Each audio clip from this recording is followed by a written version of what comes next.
there, welcome back. Today we're going to take a look at another way of descending. This is a type of rappel.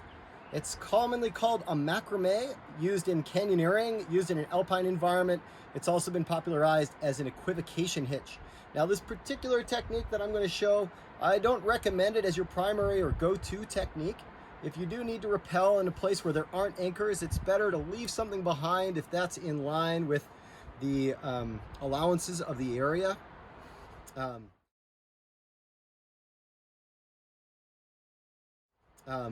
But in the event that you shouldn't be leaving things behind, it's a wilderness area and that's not allowed, or you are trying to conserve material, or in this case, I want to rappel off a really big object that maybe I brought lots of material but I can't encircle it, then this is a good technique to use. So I've chosen this large block that's undercut on one side.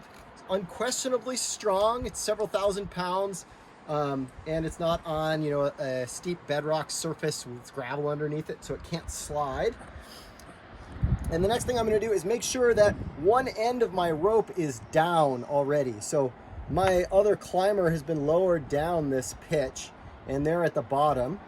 And now I'm going to take a bite from that climber, and I'm going to pass it around this horn here. Okay, so I'm just going to flip it up and over the top and make sure it goes down and around that undercut. And now I have a loop on one side and two strands on the other.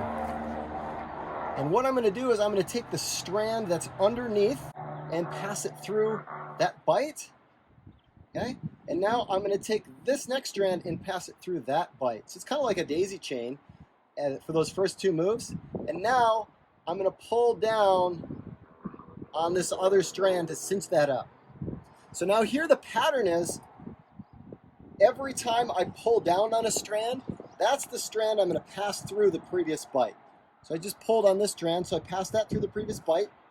Now I switch, pull. This is the strand I pulled, so it goes through the previous bite. Switch and pull. Switch and pull. Switch and pull. And I want to do that at least 7 times. 7 to 8 times. Okay, to make sure I have lots of redundancy in my system. And then my last loop that I pull on, okay, whichever one that happens to be, so I'll do this one here. This is my last loop. I want to make sure that it's nice and long, okay, so it's less likely to come out. So if this is my last loop, then this would be my rappel strand. The other thing that's important is that if you have a climber that's tied into the other end of the rope, as I do here, that the end that they're tied into is going to be the rappel strand. Because if they weight the rope, so right now I have it set up opposite. So right here, if my climber weights this rope, it'll start to pull this out. Whereas if they were on this strand, it would be cinching it down. So I'm going to do one more loop here. This, to make sure that this is set up properly. Okay.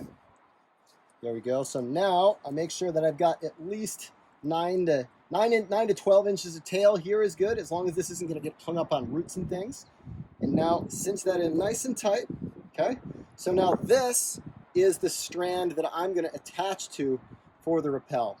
Now generally I use this rappel for maybe short sections of 4th class or low 5th class, something they could probably down climb, but it's going to be a little bit safer for me to rappel. So I may not always do an extended rappel or a rappel that's backed up with a friction hitch. It just depends on the terrain and what the consequences would be. A lot of times in stepped 4th class terrain, if you lost control of the rappel, then you'd just be falling, a few feet, and it wouldn't be catastrophic necessarily.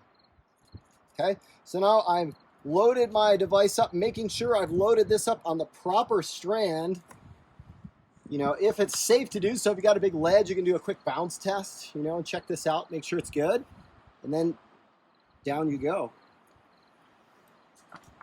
The other thing you'll want to check if you're rappelling while you're attached to the other end of the rope is, one big danger is if this end of the rope that you're attached to is too short, then you could start pulling out your bite at the top once you reach the end of this rope. So obviously it's really important that you have more than enough tail here and that you're not pulling on this bunch of rope over and over again. You may want to communicate with your partner as well if they've never seen this system, so they don't start pulling on this other end of rope.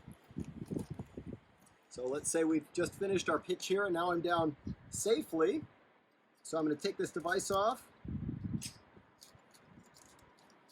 and I'm going to find my other strand. And now I'm going to pull back and forth.